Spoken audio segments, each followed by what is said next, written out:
우리에게는 시간에 속한 것과 시간에 속하지 않은 것이 있어요. 다시 한번 생각해 보죠. 시간에 속한 것과 시간에 속하지 않은 것. 자, 우리의 육체는 어떤가요? 자, 어릴 때부터 계속 변해왔죠? 변화되는 거죠. 변화되는 거는 영원하지가 않아요. 그럼 몸은 그렇고, 몸도 영원하지 않네요. 그 다음에 에고, 우리의 경험된 세계, 생각도 계속 바뀌죠. 텅 빈 하늘의 구름은 계속 모양을 바꾸고 가죠. 저번 시간에 얘기했듯이 사회주의를 어떤 그 대통령 후보자는 예전에 사회주의를 신봉했는데 자유민주주의로 돌아섰어요. 생각은 이렇게 바뀔 수 있는 거예요. 바뀔 수 있어요. 이런 바뀌는 것. 생명이라는 그릇에 담긴 내용물은 이게 짜장면을 담으면 짜장면이 되고 짜장면 빼고 카레를 넣으면 카레가 되는 거예요. 내용물은 계속 바뀔 수 있는 거기 때문에 우리의 경험된 자기 이름도 계속 개명하면 바뀔 수 있잖아요. 계속 바뀌는 거는 영원하지가 않아요. 그래서 에고도 영원한 게 아니에요. 죽음과 함께 같이 사라져야 돼요. 그러나 우리 몸에서 유일하게 시간에 속하지 않은 것이 있어요. 이건 정말 변하지 않는 거예요. 자, 앞을 무심히 쳐다보세요. 우리 불교에서는 무심이라는 말을 쓰는데 무심의 상태가 생명의 상태예요. 무심히 바라보면 앞에 바라보는 나를 대비쳐서 마음을 보면 텅 빈 허공이죠. 마음은 텅 빈 허공과 같아요. 계속 보고 있으면 영원한 현재죠. 영원한 현재, 영원한 현재. 내가 여기에 서서 10년, 20년이고 먹는 거에 관계없이 내가 살아있을 수 있다면 여기서 계속 서 있으면 육체는 늙어가겠지만 이런 보는 의식은 이걸 순수 의식이라고 그래요. 영원히 변함이 없어요. 그래서 사람들이 하는 말이 마음이 청춘이다. 이 마음이 청춘이다 할 때 이 마음은 생명을 말하는 거예요. 자기 몸만 거울을 보지 않으면 옛날이나 30대나 40대나 50대나 자기 마음은 똑같잖아요. 생각은 바뀌었을지라도. 생각의 바탕인 생명은 똑같아요. 이거는 불변이에요. 그럼 변하지 않는 것은, 시간에 속하지 않은 것은 영원한 거예요. 그래서 여러분의 생명은 영원한 거예요. 그래서 종교에서는 신이니 하느님이니 이런 단어를 쓰는데 나는 이런 단어 싹 없애버렸으면 좋겠어. 이런 단어 때문에 진리를 훼손하고 있으니까. 언어는 어떤 실체를 표현하기 위한 수단일 뿐이지 실체 자체가 아닌데 거기에 인간이 마음이 흔들리고 여기저기 휩쓸리고 그러고 있어요. 그 다음에 죽음은 없다. 얼음에 비유하면 제일 쉬워요. 얼음이 물이 됐다. 자기 자신이 몸이라고 생각하는 사람은 몸이 사라지면 죽는 거지 뭐. 얼음도 자기 자신이 얼음이라고 생각하면 물이 됐을 때 얼음이 없어졌으니 자기는 죽은 거지 뭐. 물이 수증기가 됐다. 물이 자기는 물이라고 알고 있으면 수증기가 됐을 때 물은 죽은 거예요. 그런 식으로 죽음을 생각할 수 있어요. 죽음은 사실은 단어를 바꾸면 변화예요. 변화. 자, 우리 몸도 사실은 자연에서 왔으니 자연으로 돌아가는 거. 변화될 뿐이지 없어지는 건 아니지. 이 우주에 없어지는 건 없죠. 변화지. 대기가 됐다. 나중에 이제 완전히 이제 허공 속으로 사라져. 그러나 없어지지 않아. 나중에 비가 되어 다시 내려와요. 그러면 없어진 게 아니네. 죽음은 없는 거죠. 이 사람들이 자살을 많이 하는데 자살을 왜 그렇게 쉽게 하냐. 사실은 역설적이지만 자기 본질은 죽지 않는다는 걸 알기 때문에 쉽게 자살할 수 있는 거예요. 자살은 애고가 하는 거지. 너무 고통스러우니까 애고가. 그래서 자기 중심이 생명이라는 걸 모르는 사람들은 이렇게 자살을 해요. 힘드니까. 사실 생명이 자기라는 걸 알아도 힘들어요. 그러나 그 인내하는 그 과정이 사실 거기에 개입이 되는데 인내하는 과정을 못 견디니까. 그래서 우리의 에고는 나 자의식은 살아가는데 수단이죠. 수단. 자기 집 비밀번호 모르면 자기 집 못 들어가잖아요. 자기 집 가는데 버스 몇 번 타야 되는지 모르면 자기 못 찾아가잖아요. 이건 지식이. 한글을 모르면 눈앞에 보이는 것들을 이렇게 읽어서 파악을 못 하잖아요. 이게 다 팔다리와 같은 거예요. 수단이에요, 에고는. 그걸 자기라고 알고 있으니 팔과 같은 거예요, 에고는. 이거를 자기라고 알면 안 되죠. 팔처럼 써야 되는 거지. 생명이 주인이 돼야지. 이놈의 경험된 세계가 주인이 돼가지고 중과 종이 바뀌었어요. 그래서 에고는 계란의 껍질과 같아요. 언젠간 깨야 돼요. 간혹 스승이 깨는 것, 기회를 주기도 하죠. 그걸 깨고 나와야 진짜 성숙하는데, 이 헬마네스의 데미안에 이런 얘기가 나와요. 새는 알에서 나오기 위해 투쟁한다. 알은 세계이다. 태어나려고 하는 자는 누구든 하나의 세계를 파괴하지 않으면 안 된다. 새는 신을 향해 날아간다.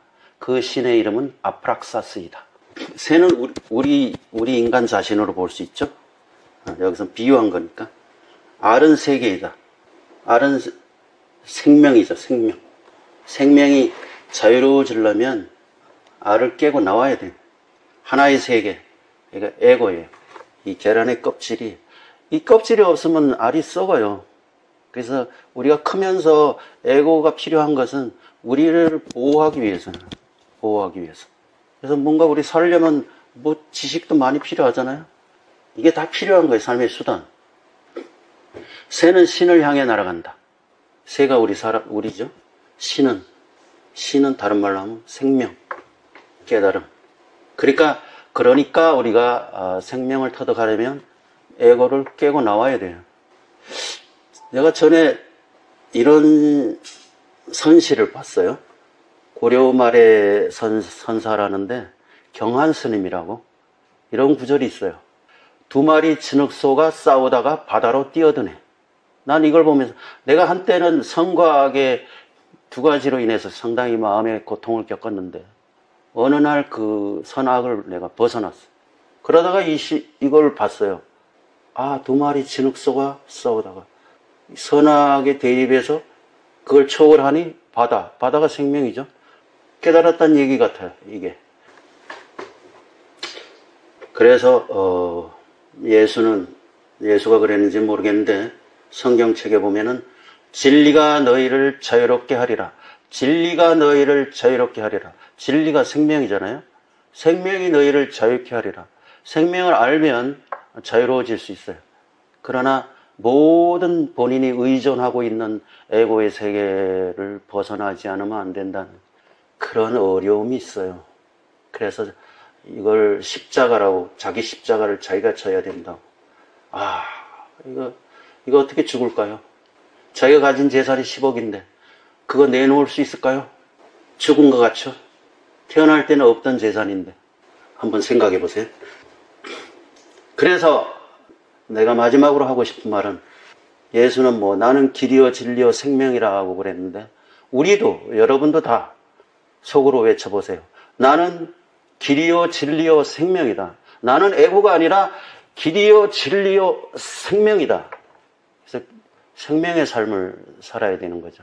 에고의 삶에서 벗어나서 생명의 삶으로. 미래 세계는 이렇게 될 거예요.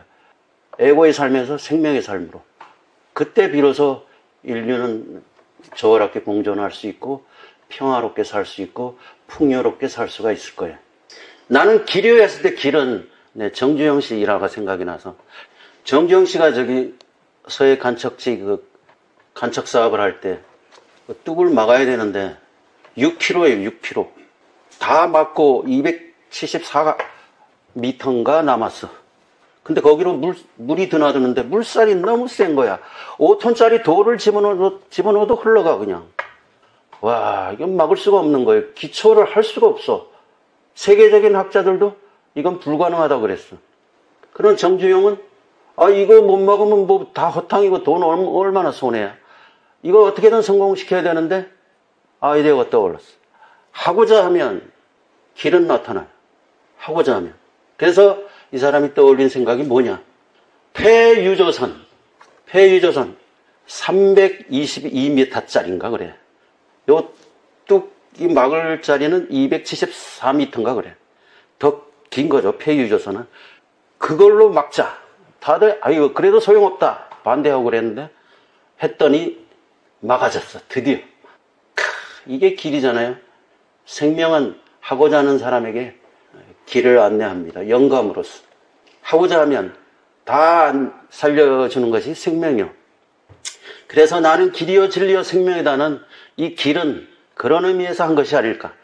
그래서 뭔가 하고자 하는 것이 있는 사람들은 이 말을 명심해서 그 하고자 하는 것을 계속 끊임없이 실패를 무릅쓰고 계속 하면 언젠가는 해결할 수 있는 영감이 떠오르고, 모든 과학자들이 연구하다가 꿈에서 그 실마리를 영감을 얻기도 하고, 그런 것도 다 생명은 길이기 때문에, 없던 길도 만들어내는 것이 생명이기 때문에 이 말은 우리가 삶을 살아가는 데 있어서 명심해야 될 구절이라고 봐요. 이건 단순히 예수의 말이 아니고 예수만 길이요 진리가 생명이다가 아니로 여러분 모두가 길이요 진리요 생명이다. 이걸 가르쳐주기 위해서 세상의 모든 성현들이 출연했다는 걸 아시고, 여러분은 어떤 종교에도 목매지 말고, 사실 종교는 수단이지 사실 없어도 돼요. 이런 내가 지난 시간에 하고 이번 시간에 한 얘기들을 계속 끊임없이 들으면 해결책이 나오니까 처음에는 어렵더라도 다 이해될 거예요. 왜냐하면 생명은 기본적으로 지혜를 갖고 있기 때문에 여러분이 그런 자라면서 배운 그 지식, 북한 사람들 봐요. 그 사람들이 머리가 나빠요? 아니에요. 김일성이한테 하도 세뇌돼가지고 그 세 개밖에 모르잖아요. 김일성 초상화가 바닥에 떨어져서 비에 젖어 있으니까 그거 자꾸 막 울어요. 이해돼요? 오늘날 종교가 그런 식이에요. 완전 세뇌돼가지고 모든 종교로부터 자유로워져야 돼요. 그래서 여러분이 오직 믿을 것은 여러분의 생명이요, 영원한 생명. 이 영원한 생명을 삶 속에서 어떻게 찾아가느냐. 또 이렇게 질문할 수 있죠. 그럼 어떻게 해야 되느냐? 지켜보기가 그 길이에요. 자기 희생하고. 삶 속에서 여러분이 자기 울타리가 있잖아요. 그 세계 속에서 자기 희생을 할 기회가 사실 많아요. 조화롭게 자기 희생을 할 수 있는 기회가. 그럴 때 피하지 말고 자기를 희생하면서 전체를 더 좋은, 사실 생명이 제일 싫어하는 게 생명을 해치는 자들이에요. 생명이 제일 좋아하는 게 뭐냐면 생명을 키워주는 사람이에요. 그래서 좀 속된 얘기지만 생명을 키우는 자는 복을 받고 생명을 해치는 자는 언젠가는 해를 입어요. 이건 진리이기 때문에 당장 눈앞에서 벌어지는 일이 아니더라도 언젠가는 벌어질 일이기 때문에, 우리가 죽어서 끝난다면 뭐 그런 거 안 믿어도 되는데 죽어서 끝나지 않기 때문에 내가 한 행위는 내가 다 갖고 가야 되기 때문에 이것은 반드시 기억해야 됩니다. 자, 다시 한번 속으로 나는 길이요 진리요 생명이다. 이걸 외치고 이 시간을 마치겠습니다. 들어주셔서 감사합니다.